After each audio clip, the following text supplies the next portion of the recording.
우리 하나님께서는 반복을 좋아하시는 하나님이신 것 같아요.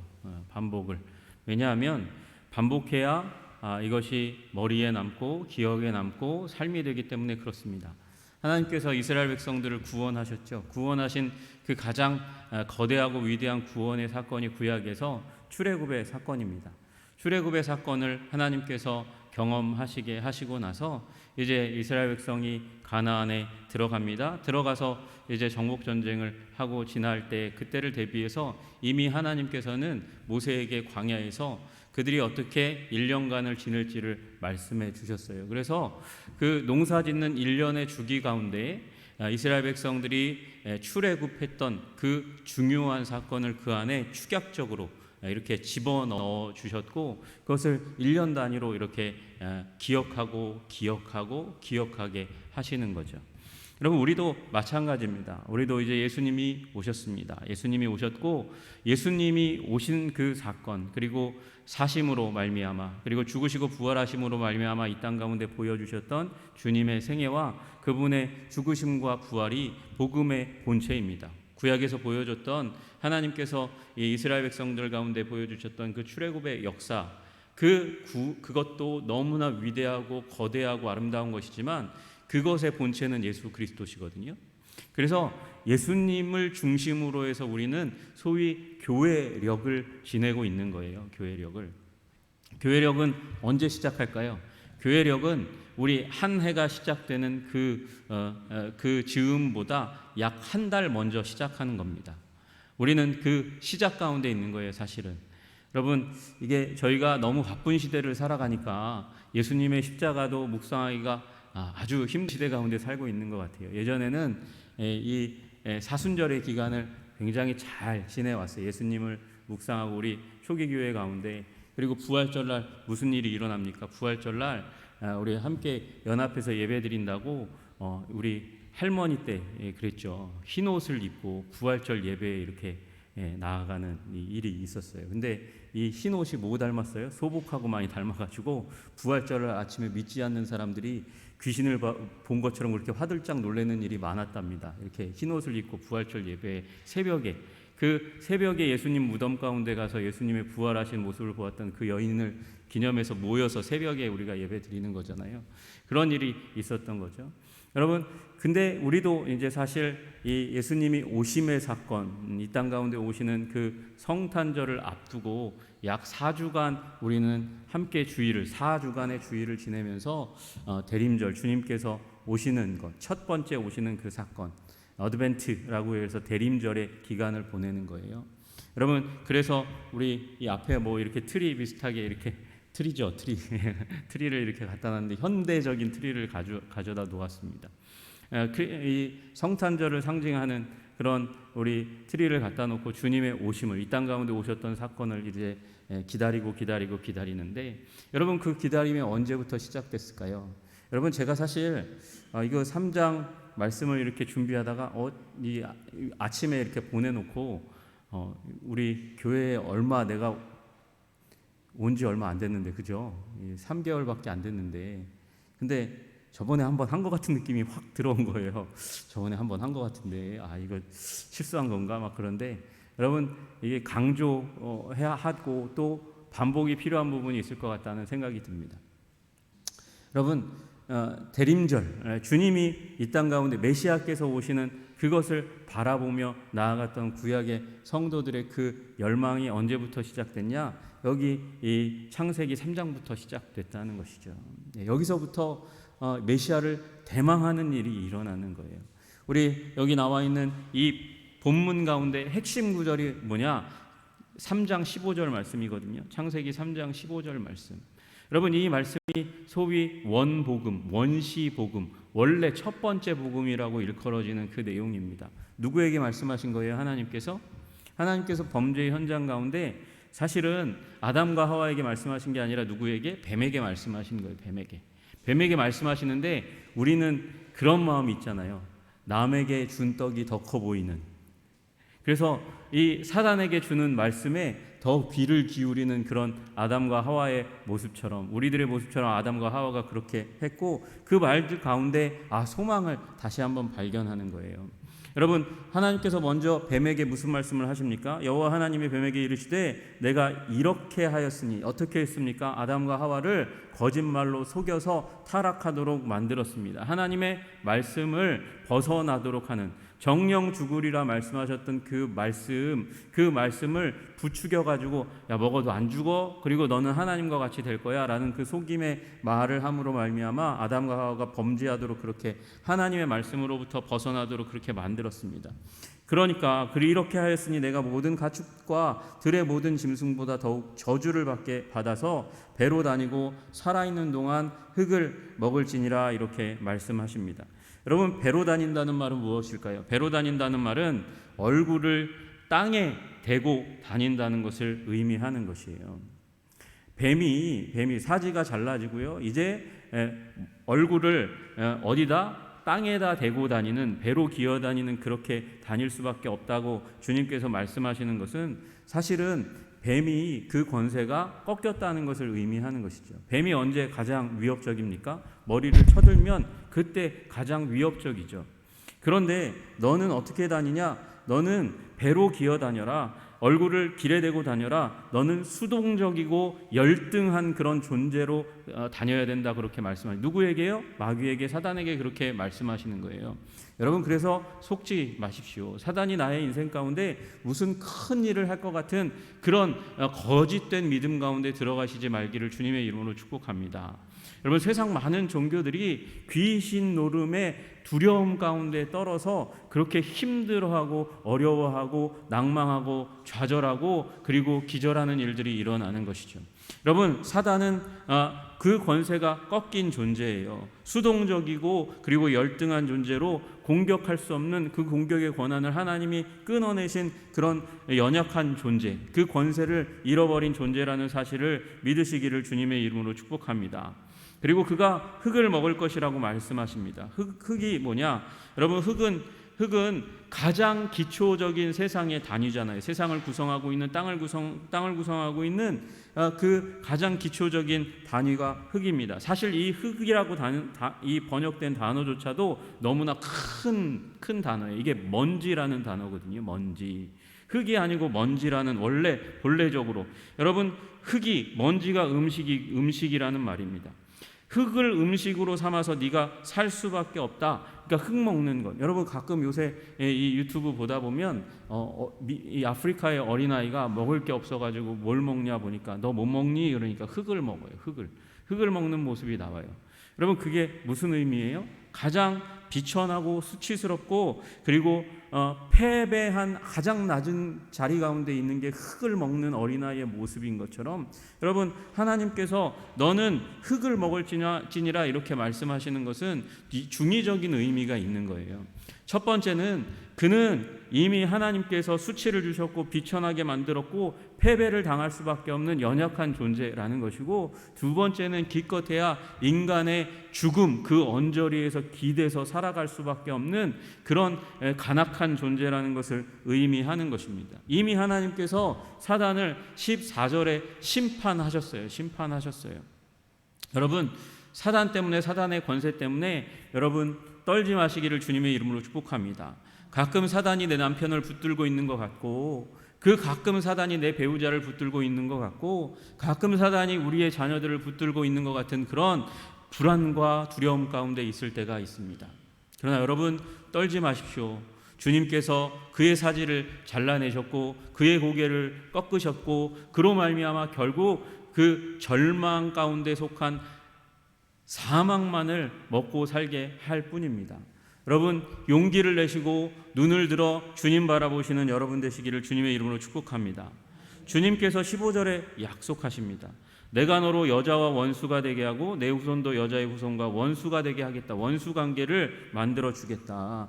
여러분, 여기에서 이 내 후손, 뱀의 후손이라고 말하는 것은 뱀이 자식을 낳는다 그런 의미가 아니라 이 졸개들을 의미하는 거예요. 너의 후손들, 너의 졸개들과 여자의 후손이 원수 관계 가운데, 여자와 여자의 후손 가운데 원수가 되게 그렇게 만들겠다 말씀하시는데, 여기 여자의 후손에 나오는 그 후손을 다른 말로 바꾸면 씨입니다. 씨. 여러분, 여자의 씨와 원수가 되게 하겠다 이렇게 말씀하세요. 여러분, 여인은 씨가 있어요, 없어요? 모르세요? 여인은 씨가 있어요, 없어요? 우리는 보통 여인을 밭이라고 여자는 밭이라고 얘기하고 남자는 씨를 가지고 있다고 그렇게 얘기하잖아요. 그러니까 이 말은 되게 부조한 말이에요. 이건 안 맞는 말이거든요. 육신으로는 그 자손이라는 말을 의미하지만 본래적인 의미로는 씨인데 여자가 씨가 있나? 여자가 씨가 있나? 여러분, 이 말 다시 저번에도 말씀드렸지만 여인의 도움이 없이 낳게 되는 자손, 후손을 의미하는 것이죠. 남자의 도움이 없이 여자로만 낳게 되는, 그러나 더 큰 돕는 존재가 있죠. 누구요? 하나님이에요. 하나님. 성령님께서 잉태하셔서 낳게 하는. 그래서 나중에 가면 처녀 잉태에 대한 소망을 갖게 되는 거예요. 여인의 후손, 처녀 잉태, 이렇게 연결이 되는 거거든요. 여러분, 하나님께서 계획하셨어요.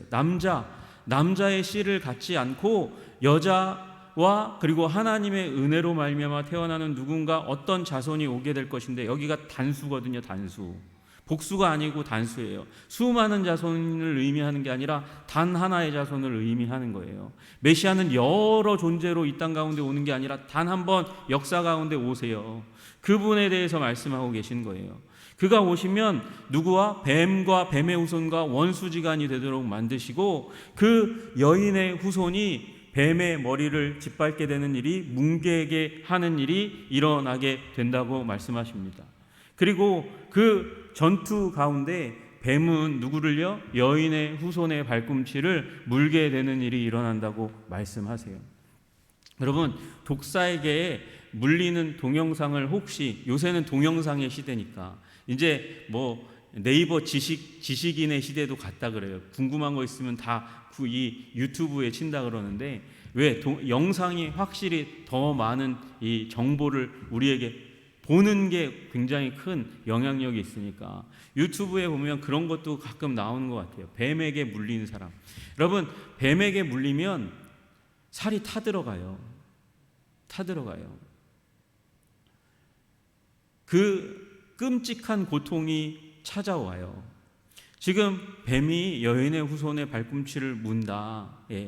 그건 살이 타들어가는 그 독사의 고통을 느끼고 심지어는 죽음에 이르는 지경까지 나아가게 된다는 것을 의미하는 것이죠. 발꿈치 물린다고 그저 간단한 문제가 아니에요. 배를 땅에 대고 다니는 존재니까 발꿈치를 당연히 물지요. 머리를 물겠습니까? 그러나 그 독사에게 물리면 죽었다 사람들이 생각하는 것처럼 이 여인의 후손도 죽음까지 이르는 일이 일어난다는 것이죠.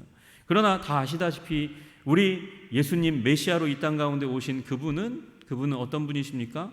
생명 그 자체이시기 때문에 죽음이 그를 삼키웠다 하더라도 다시 한번 그 생명으로 죽음을 이기시고 일어나실 분이시고, 결국 사단의 머리를 깨뜨리게 된 줄로 믿으시기를 주님의 이름으로 축복합니다. 여러분, 이 부분에 대해서 이스라엘 백성도 유대교도 전혀 변함없는 믿음을 가지고 있었어요. 메시아가 오시면 사단의 권세를 깨뜨릴 것이라고, 부서뜨릴 것이라고, 뭉개버릴 것이라고, 끝장낼 것이라고. 여러분, 로마서 16장 20절 보시면 우리가 찬양으로도 만든 그 가사의 내용이 있어요. 평강의 하나님께서 속히 사단을 너희 발 아래 상하게 하시리라. 우리 주 예수의 은혜가 너희에게 있을지어다. 여러분, 이 말을 보면 우리 주 예수의 은혜가 너희에게 있을지어다. 그래서 무슨 일이 일어난다고요? 우리가 사단의 속히 사단을 우리의 발 아래서 상하게, 머리가 깨어지게 하는 일이 일어나게 될 거다, 이렇게 말하는 거예요. 어디의 연장선에서요? 오늘 창세기 3장 15절의 연장선 가운데서 여러분이 예수 그리스도 안에서 은혜를 받았어요. 우리 주 예수의 은혜가 너희에게 있을지어다. 우리가 은혜를 받았어요. 그 은혜 받아서 일어나는 일이 뭐냐면, 평강의 하나님께서 속히 사단을 누구의 발 아래? 예수님의 발 아래가 아니고 너희 발 아래 상하게 하시리라. 우리가 사단의 권세를 무너뜨린 예수 그리스도의 제자이기 때문에, 하나님의 자녀이기 때문에 이와 같은 권세 있는 존재이심을 믿으시기를 주님의 이름으로 축복합니다. 여러분, 옆에 있는 사람을 바라보시면 무시할 만한 어떤 요인이 있을지도 모르겠는데, 그러나 여러분 그렇게 말해주세요. 당신의 발 아래 사단이 뭉개질 거예요. 그런 존재예요. 옆에 있는 분이 아주 무시무시한 존재라니까요. 인류의 대적 사단이 옆에 있는 분의 발 아래 뭉개지고 깨어지는 일이 일어나는 거예요. 어떨 때? 예수님을 믿음으로 우리의 믿음의 주로 취할 때 그런 일이 일어나는 것이죠. 갈라디아서 3장 16절에 말씀하세요. 이 약속들은 아브라함과 그 자손에게 말씀하시는 것인데, 수많은 약속들이 있잖아요. 그 약속의 근원 가운데 쭉쭉쭉쭉 올라가면 아브라함과 그 자손이 있어요. 그런데 아브라함도 그 믿음을 어디에서 받았냐면 이 창세기 3장 15절 가운데 연이어서 받은 거예요. 이어서 받은 거예요. 이 약속들은 아브라함과 그 자손에게 말씀하신 것인데, 여럿을 가리켜 그 자손들이라 하지 아니하시고, 자손이 여럿 있는 게 아니고 오직 한 사람을 가리켜 내 자손이라 하셨으니 곧 그리스도라. 내 자손 내 씨라 하셨으니 곧 그리스도라. 여기 나와 있는 창세기 3장 15절의 후손 씨, 자손이 누구냐? 예수님. 그분 한 분, 여러분이 아니고, 여러 메시아가 오는 게 아니고 단 한 분이신 메시아 예수님을 의미하는 것이고, 그 예수님을 믿을 때에 여러분, 예수님이 승리하신 것처럼 우리도 승리하게 될 줄로 믿으시기를 주님의 이름으로 축복합니다. 이것이 원복음이에요. 원래의 복음이에요. 원래의 복음. 원래의 복음인데, 우리가 문제는 어디로 가냐면 이 원복음의 원래 복음이 선포되었고, 그 구약의 역사 가운데 주님께서 수많은 믿음의 사람들을 통해서 이 약속과 예언을 성취해 오셨고, 약속과 언약을 성취하여 오는 그 과정들이 진행됐고, 그리고 예수님에게서 완전히 성취된 거죠. 예수님의 생애 가운데 완전히 성취된 거예요. 여러분, 마태복음 첫 부분을 읽어보면 계속해서 구약 성경을 갖다가 붙이고 인용합니다. 왜요? 왜 그렇게 합니까? 구약의 성취자가 바로 예수님이십니다. 이 얘기를 하고 있는 거죠. 예수님, 그분이 여기에 예언된 인류 역사 최초 가운데 예언된 메시아인 줄로 믿으시기를 주님의 이름으로 축복합니다. 그 예수님을 믿을 때 우리 인생이 비로소 피기 시작하는 거죠. 여러분, 그런데 그 승리의 길 가운데 나아가기 전에 먼저 우리 가운데 있는 불행을 다시 한번 살펴봐야 돼요. 여러분, 16절에 보니까 여인의 고통에 대해서 말씀하세요.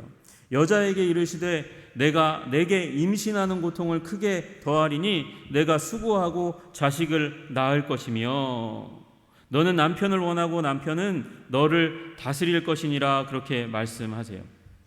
여러분, 첫째로 여인에게 고통을 주는데 임신하는 고통을 주겠다고 말씀하세요. 이건 아기 낳을 때만, 아기를 출산할 때만 고통이 있겠다고 얘기하는 게 아니라 잉태부터 출산까지 전 과정을 의미하는 거죠. 제가 옆에서 많이 봤거든요. 여러 번 봤는데 몸을 어떻게 가눌지를 몰라 하더라고요. 이게 아기가 뱃속에서 자라면서 몸을 이렇게 누였다가 뒤척이면서 너무나 불편해서 다시 뒤척이고 다시 뒤척이고 너무 불편해하고 힘들어하고, 그리고 또 해야 되는 일이 뭐냐면 이 뱃속에 아기가 있어서 점점 무거워지는데 운동을 안 하면 더 커지니까, 그래서 그 몸을 이끌고 나가서 어디를 가요? 운동장을 가서 뺑뺑뺑뺑 돌아요. 그렇게 힘든데 뺑뺑뺑뺑 돌아요. 왜? 조금이라도 적게 낳아야 덜 고통스러우니까. 고통스러운 그 순간에 아기 낳을 때 남편 없으면 어떻게 됩니까? 평생 왼수. 평생 왼수 되는 거죠, 완전히. 그 자리에는 꼭 있어야 돼요. 무슨 일이 있어도. 제가 한번 첫째인가 둘째인가 졸다가, 출산 현장 가운데서 졸다가 가끔씩 와이프가 섭섭해가지고 그 얘기를 해요. 졸았어요? 이렇게 얘기. 너무 피곤해서요. 용서해 주세요. 얼마나 고통스러우면 그러겠어요. 여러분, 그 아기가 들어가서 자랄 때만 고통스러운 게 아니라 처음 생길 때도 고통스럽잖아요. 그 입덧이라고 하는 거 말이에요. 그게 어마어마해가지고 평소에 먹던 거 못 먹고 못 먹던 거 먹게 되고, 누군가는 수많은 너무나 물이 생수가 비려가지고 못 먹는 일이, 다 물도 개워내는 그런 고통들이 있단 말이에요. 여러분, 그게 육체적인 고통만 있는 게 아니라 불안하잖아요. 어떻게 될까? 심히 근심하고 염려하는 일이, 그 출산의 순간이 오는 것, 그 과정들부터 시작해서 그 전에 무슨 일이 일어납니까? 그 전에도 이 아이가 어떻게 될까 고민하고, 산후 우울증만 있는 게 아니라 산전 우울증도 있어요. 우울증이 일어나고 중독이 일어나는 일들이 일어나고, 그래서 몸이 2배로 커지는 사람도 중독이 일어나서 나타나잖아요. 여러분, 이 원래 하나님께서 생육하고 번성하여 땅에 충만하라고 말씀하셨으니까, 원래적인 출산은 고통이 없는, 힘이 워낙 넘쳐나서 고통스럽지 않은 출산이었을 거예요. 그런데 이런 일이 일어나는 거죠. 그리고 남편은 너를 다스릴 것이니라. 왜 다스리게 되냐? 남편이 여인을 왜, 남자가 여자를 왜 다스리게 되냐? 여자가 그 앞에, 너는 남편을 원하고 여자가 더 남편을 남자가 여자를 의존하는 것보다 여자가 남자를 더 의존하도록 만들게 되는. 왜요? 타락한 세상 가운데 더 강하게 강조되는 게 뭡니까? 육체적인 힘이죠. 육체적인 힘. 누군가를 보호하기 위해서, 원초적으로는 또 무엇인가를 취하기 위해서 원초적으로는 힘이 더 필요한 거니까, 힘이 더 필요한 자는 밖으로 나아갈 수밖에 없고요. 힘이 부족한 자는 그 힘이 강한, 그러나 나를 보살펴 줄 수 있는, 보호해 줄 수 있는 누군가에게 더 의지할 수밖에 없잖아요.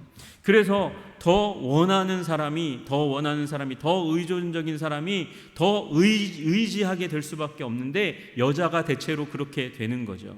그래서 남자에게 의존하는 것 때문에 더 쉽게 마음의 병을 얻고 감정적인 기복 가운데 더 심각하게 들어가는 일이 일어나게 되는 거예요. 임신과 더불어서 그 일이 함께 더 일어나는 거죠.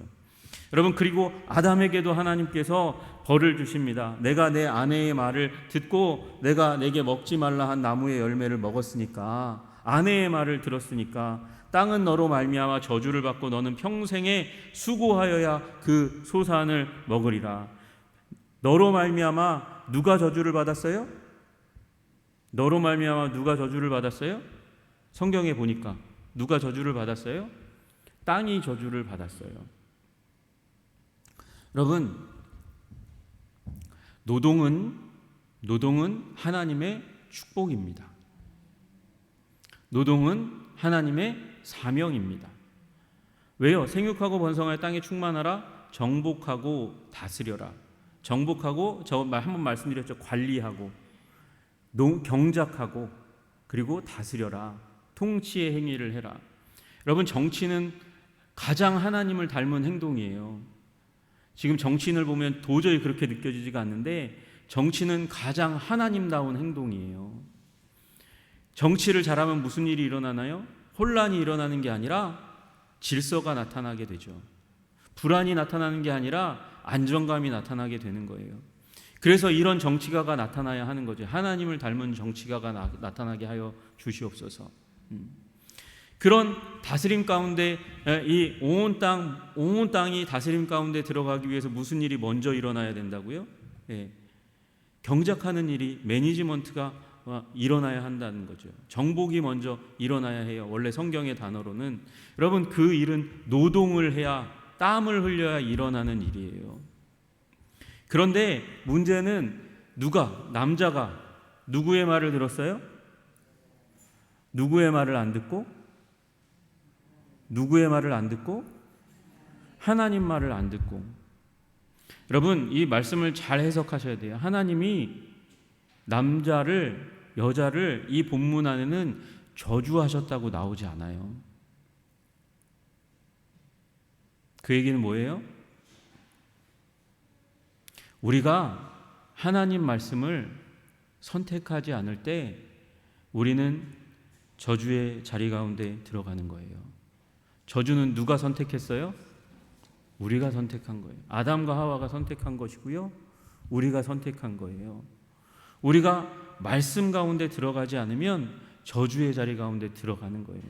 하나님이 저주를 주신 게 아니라 하나님의 말씀을 킵하지 않음으로 말미암아, 우리 마음 가운데 두지 않음으로 말미암아 우리가 저주의 자리를 선택해서 들어간 거예요. 여러분, 이 저주와 반대말이 뭐예요? 축복이죠. 축복. 축복이라고 얘기하는 단어인데 바라크라는 단어예요. 바라크라는 단어의 의미가 뭐냐면 사람을 하나님의 보호 아래 두고 그분의 은총을 누리며 사는 삶을 복된 삶이라고 얘기하는 거예요. 여러분, 이게 언제 이루어진다고요? 하나님의 말씀 아래 있을 때. 하나님의 말씀 아래 있으면 하나님의 보호 아래 있는 것이고요. 하나님의 말씀 아래 있으면 하나님의 은총을 누리며 사는 거예요. 그런데 우리가 하나님의 말씀을, 이 아담과 하와가 하나님의 말씀을 택하지 않고 사단의 거짓말에 속음으로 말미암아 무슨 일이 일어났냐? 하나님의 보호와 은총 그리고 그 임재, 그것을 벗어나는 거예요. 하나님의 말씀 아래 있으면 하나님의 임재 아래 있고 하나님의 보호와 은총 아래 있는데, 그런데 그것을 임재와 은총과 보호를 벗어난 거예요. 왜? 말씀을 벗어났기 때문에. 그래서 땅이 저주를 받아서 아담과 하와가 원래 하나님께서 주신 대로라면 생육하고 번성하여 땅에 충만하고 그리고 정복하고 관리하고 다스리는 삶의 기쁨과 은혜와 그리고 소득을 얻게 될 것인데, 그런데 거기서 벗어나니까 땅이 저주를 받아서 가시나무와 엉겅퀴를 내는 거예요. 우리의 소산을 방해하는 방해 세력이 나타나게 되는 거예요. 땅이 저주를 받으니까. 여러분, 그래서 우리가 하나님의 말씀 아래 있으면 이상하지? 별일을 안 했는데 하나님께서 공급하시고 채우시고 복 주시는 일이 일어나는데, 그런데 하나님의 말씀을 벗어나면 잘 되는 것 같고 잘 버는 것 같고 막 대로가 열리는 것 같은데 시간이 지나고 뒤돌아보면 아무것도 없어. 여러분, 그런 일이 비일비재로 일어나게 되는 것이죠. 여러분, 가시덤불과 엉겅퀴를 내는 그 자리 가운데, 땅이 저주받은 가운데 살아가는 이유가 무엇입니까? 하나님의 말씀을 벗어나니까 일어나는 일인 것이죠. 여러분, 그래서 우리 인간은 결국 하나님의 말씀을 벗어나면 땀을 흘리다가 결국은 흙으로 돌아가는 인생이 될 수밖에 없는 것이에요. 여러분, 주님께 다시 돌아가시는 여러분 되시기를 주님의 이름으로 축복합니다. 하나님의 말씀 가운데 돌아갈 때 비로소 우리의 인생이 변화되기 시작하고 우리의 가정이 변화되기 시작하고 땅이 저주된, 이 세상이 저주를 받은 그 가운데서 우리가 비로소 탈출구를 얻게 되는 것이죠. 예전에 부흥이라는, 제가 이 비디오를 너무 많이 얘기하기 때문에 언제 한번 꼭 봤으면 좋겠어요. 제가 가지고 있으니까 꼭 봤으면 좋겠어요. 부흥이라는 비디오가 있어요. 부흥이라는 비디오가 있는데 그 중에 과테말라 알모론가, 여러 부흥의 현장을 이렇게 그리고 있는데 그 중에 과테말라 알모론가라는 그 과테말라의 아주 작은 이 농촌 마을에서 있었던 일을 이 비디오로 찍었어요. 근데 그 비디오가 되게 재밌는 게 뭐냐면, 원래 그 농촌이 어떻게 그럴 수 있을까요? 술집이 너무 많아.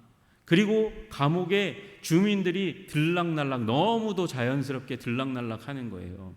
그런데 그 마을에 갑자기 하나님이 성령의 바람을 부어주세요. 성령의 바람을 부어주시니까 이 사람들이 술집에 안 가고 어디 가요? 교회로 가요. 교회로 가니까 술집이 비고 어디가 비어요? 감옥이 비어요. 교회마다 가득 차는 일이 일어나요. 찬양하고 말씀을 듣고 기도했어요. 그런데 농촌이잖아요. 뭐를 먹고 살까요? 채소, 농사에서 먹고 살겠죠, 당연히. 그런데 그렇게 하나님을 찬양하고 예배하고 말씀을 듣는 가운데 살아갔는데 이상하게 그 이전과 완전히 다른, 그랬겠죠. 하나님 말씀 가운데 들어가니까 더 성실했겠죠. 술을 안 마시니까 더 일찍 일어났겠죠. 우리 인간적인 분석으로는 그렇겠죠. 좀 더 일찍 일어나고 밭에 가서 일을 했겠죠. 그런데 얼마 지나지 않아서 미국에서 조사단이 왔어요. 도대체 이 인간들이 무슨 약품을 쓰는 거 아니야? 그러면서 왔어요. 왜 그랬냐면 이 사람들이 일주일에 한 한 트럭, 2주일에 한 트럭 보내던 그 야채가, 그것도 기껏해야 요만한 걸로 가득 차 있는 그 농작물을 보내던 그 마을이 갑자기 오이도 이만한 거, 호박도 이만한 거, 뭐 이런 거 보내는 거예요. 팔뚝만한, 이 손바닥보다 조금 더 크던 거에서 팔뚝만한 게 막 농작물이 오니까 이건 분명히 약을 친 거야. 이거는 이렇게, 근데 검출했는데 약 성분이 안 나왔나 봐요. 그래서 조사단을 파견한 거예요. 그리고 일주일에 한 번, 2주일에 한 번 오던 게 일주일에 2-3 트럭이 오는 거예요. 여러분, 이 마을이 부자가 됐을까요? 안 됐을까요? 경제적으로 윤택하게 됐을까요? 안 됐을까요? 됐겠죠, 당연히. 여러분, 그들에게 가서 그들에게 조사를 하는데 조사원이 도대체 무슨 일을 한 거예요? 농사 지을 때 어떻게 한 거예요? 예전에 한 거랑 별로 다른 게 없는데? 별로 다른 게 없다는 거예요. 우리 마을에서 달라진 거라고는, 아마 머리가 좋은 사람이면 농작물에게만 딱 적용해서 얘기했을 건데, 이 사람들이 순수한 농촌 사람들이니까 뭐라고 얘기했냐면, 예전하고 달라진 거라고는 우리가 교회 열심히 다니는 것밖에 없어요. 우리 농촌 마을 사람들이 교회 안 다니다가, 술집 다니다가, 감옥 다니다가 교회 열심히 다닌 것 밖에는 이 마을에 일어난 변화가 없는데, 그렇게 얘기하는 거예요. 여러분, 네가 여인의 말을 들었기 때문에 땅이 저주를 받는 거야. 주님께서 말씀하세요. 여인에게는 무슨 말씀을 하시는 거예요? 이 말씀을 하실 때, 네가 내 말을 안 듣고 뱀의 말을 들었기 때문에 너 땅이 저주를 받는 가운데 들어가는 거야. 여러분, 저는 이 나라 민족의 미래가 심히 안타까워요. 어떻게 될지 잘 모르겠어요. 1900년대 후반에 정점을 찍고 점점 이제 아래로 교회의 세력이 이제 내려가고 있는데, 내려가는 것만으로 제가 불안한 게 아니고, 하나님의 말씀 가운데 나아가려는 운동들이, 하나님의 임재 가운데 나아가려는 운동들이 점점점 쇠퇴하고 있다는 게 문제인 것이죠. 제가 청년 때에 그런 일이 있었어요. 미국에서 한 자매가 왔어요. 한 자매가 왔는데 우리 수련회에 왔어요.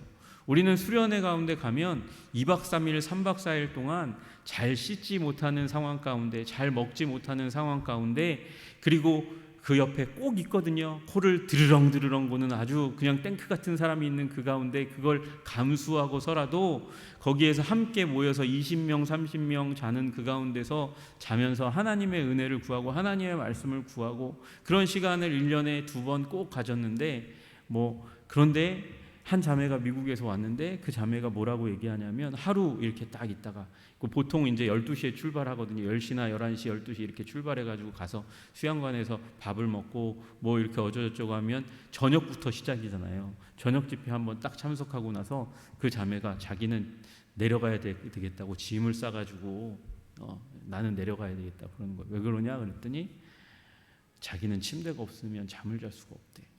네, 잠을 잘 수가 없대.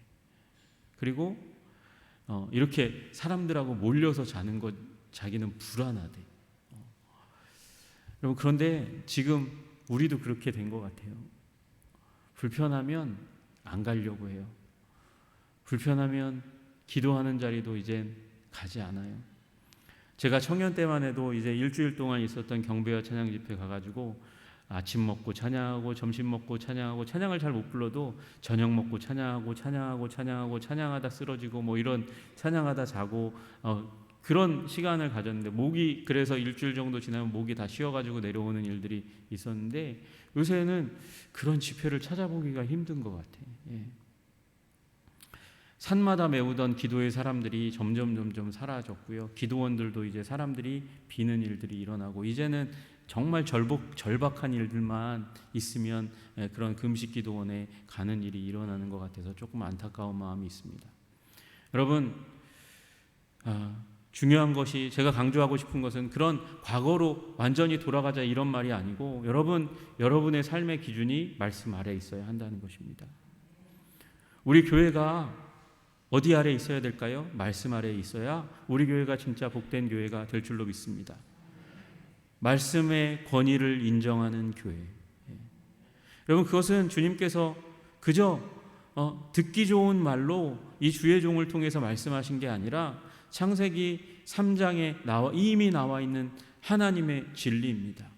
말씀 가운데 있을 때에 비로소 온 세상은 질서를 갖추게 되고 빛을 갖추게 되고 하나님이 주시는 평화 가운데 들어가게 되는 것이에요. 그러나 여러분, 그 말씀을 벗어나면, 내가 내 아내의 말을 듣고 내가 내게 먹지 말라 한 내 말을 네가 무시하고 버렸기 때문에 너는 저주받은 땅 가운데 살아갈 수밖에 없는 거야 라고 말씀하시는 것이죠. 여러분, 말씀 아래 서시기를 주님의 이름으로 축복합니다. 우리 가정에 말씀이 회복되기를 소망하시기를 주님의 이름으로 축복합니다. 그런데 이 상황 가운데서 하나님은 두 개의 사건을 그럼에도 불구하고 일으키십니다.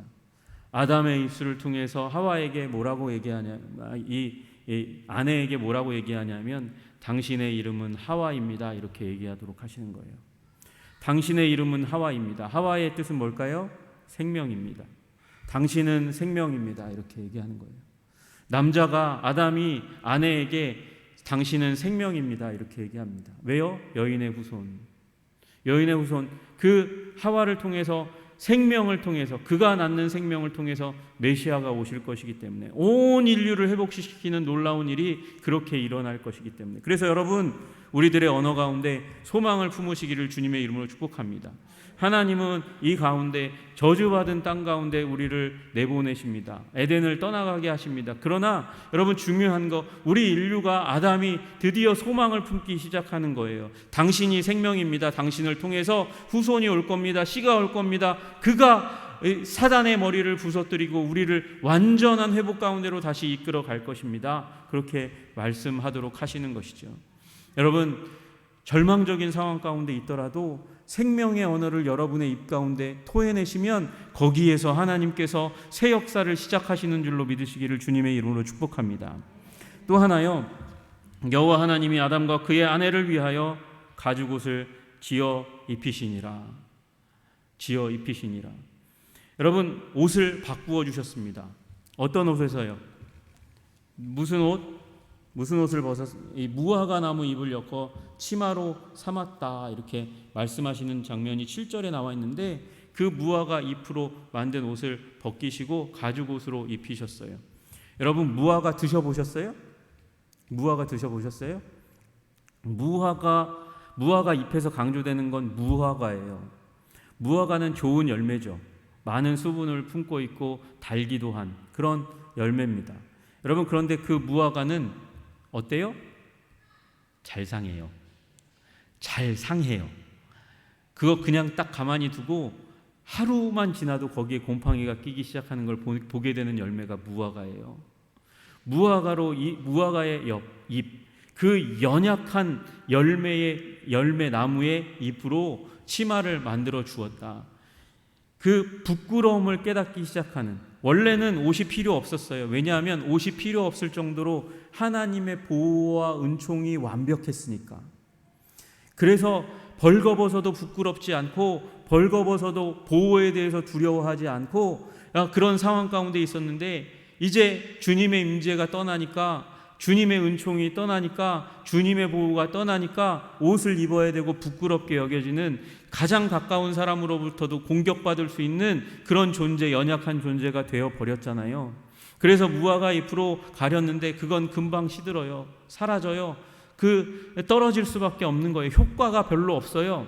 그게 우리 인간의 의죠. 우리가 잘났다 하는 의죠. 그런데 하나님께서 그 현장 가운데서 짐승 한 마리를 데리고 오셔서 잡으셔서 그 가죽을 벗기셔서 아담과 하와에게 옷을 지어 입혀 주셨어요. 옷은 보호를 의미하는 것이죠. 옷은 신분을 의미하는 것이죠. 그래도 네가 범죄한 현장 가운데서도 나는 너를 보호하고 너를 존중히 여긴다 말씀하신 것이고, 그리고 가죽옷을 지어 입히기 위해서 짐승을 죽여야 했으니까 거기에 대속사건을 미리 보여주시는 거예요. 나의 수치를 가리기 위해서 누군가가 대신 죽임을 당했네. 예수님을 미리 보여주시는 사건을 하나님께서 친히 이곳 가운데서 베푸신 줄로 믿으시기를 주님의 이름으로 축복합니다. 그러니 주님께 더욱더 열심을 다해 열정을 다해 나아가시는 여러분 되시기를 주님의 이름으로 축복합니다. 여러분, 이 이후로 이제 인류는 오실 메시아를 바라봅니다. 여인의 후손을 바라봅니다. 그 오랜 세월 끝에 오시는 분이 예수님이십니다. 여러분, 그리고 여러분과 저는 그 예수님을 육신의 눈으로 보지 못했으나 믿음의 눈으로 보고 있습니다. 그분의 생애를 우리는 성경을 통해서 보고 있습니다. 그래서 감사와 찬양을 돌려드리고 그 예수님의 생애 가운데 더 깊이 나아가시는 여러분 되시기를 주님의 이름으로 축복합니다. 예수님 아래 있을 때 우리는 하나님 말씀 아래 있고 질서와 은총과 보호와 능력을 회복하고 사단을 이기는 삶을 살아가게 될 줄로 믿으시기를 주님의 이름으로 축복합니다. 기도하겠습니다. 존귀와 영광과 찬양을 받으시기에 합당하신 주님, 우리 대림절의 기간 가운데 주님의 이 땅 가운데 오심을 바라봅니다. 아기로 오실 예수님, 그러나 사단의 머리를 부수기 위해서 이 땅 가운데 오실 그 메시아를 바라볼 수 있는 그 눈을 구약인들에게 주셨고, 또한 우리들에게 동일한 믿음의 눈을 주셔서 그들과 함께 더불어서 이미 일어난 일이지만 일어나지 않은 것처럼 그렇게 열망하며 기다리며 대망하는 이 대망의 시간 가운데 기쁨과 은총을 우리들에게 허락하여 주시기를 간절히 소원합니다. 우리를 붙들어 주시고 인도하여 주옵소서. 예수님 이름 받들어 기도드리옵나이다. 아멘.